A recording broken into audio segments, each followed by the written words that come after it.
Following its huge win against Texas, Ohio State is going to enter next week as the #1 ranked team in the country, hosting Grambling State. This is finally going to be a break for Ohio State in the action. Ohio State has won 7 straight games against top 10 opponents. They've also played 5 consecutive games against top 10 opponents, and they've won them all. The playoff run with those 4 games last season, opening with #1 Texas last week. Now finally they get a break in that action, but just an incredible sustainable run for Ohio State. This team has played with great physicality. They've played with an edge to them, and that was one of the main messages that Ryan Day had today in his press conference, where he's talking about this team and their competitiveness, their grittiness, finding ways to win, being able to be locked in, focused, disciplined. Those are all key parts of this team's identity that is still forming. It is not yet done, but Ryan Day said that's a great foundation when you can be competitive that way, when you can play gritty, when you can play tough and fast, fly to the football. All those are major factors in how good this team can be this year if they continue to work on them. Now, he did say that we've got miles to go, and that's true. Sometimes the biggest gap of him or the biggest jump and improvement from week 1 to week 2 is bigger than the preseason to week 1. Day said you make assumptions about players and about tendencies and about coaches.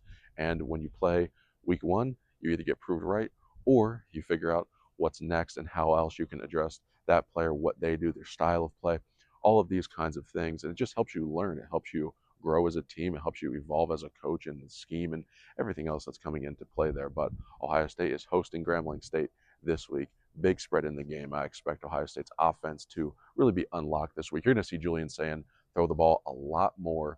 You're going to see the running backs involved, but I expect Jeremiah Smith, Carnell Tate, Brandon Ennis, Max Clare, they're going to get their load. They're going to do their job. Ohio State's going to score points early and often.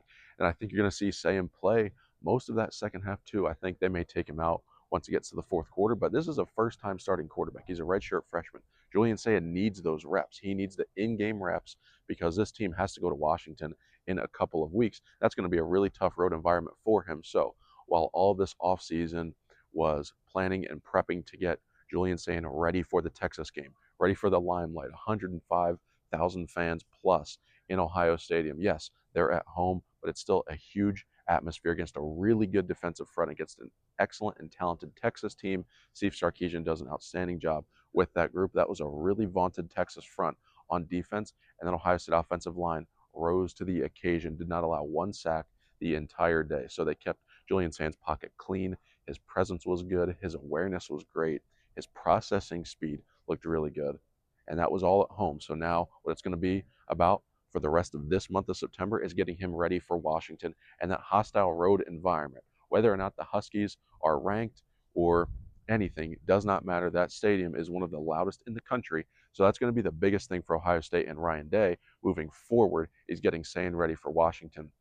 And then defensively, just continue to get those reps, moving Caleb Downs. And if you can lock down that backside with Malik Hartford and Jalen McClain and have Caleb Downs able to roam a little bit. Jermaine Matthews was outstanding on the outside. He's going to be a really, really special player this season. Davis Igbinosun on the other side. So Ohio State's secondary is really talented. Plus Sonny Styles, Arvell Reese, excellent at linebacker. I think Arvell Reese is going to be an All-American this year, if that was an indicator against Texas of what he's going to be able to do. So keeping an eye on those guys and then making sure that Ohio State's defensive line is staying healthy. You've got Edric Houston, who was a little bit banged up during camp. He was able to play full go on Saturday. Kenyatta Jackson left. Ryan Day said he is just working toward playing in this game. No official update was provided outside of that. But Ohio State is in really good shape moving forward as they enter week 2 against Grambling State in what would be a nice breather of a game for the Ohio State football program.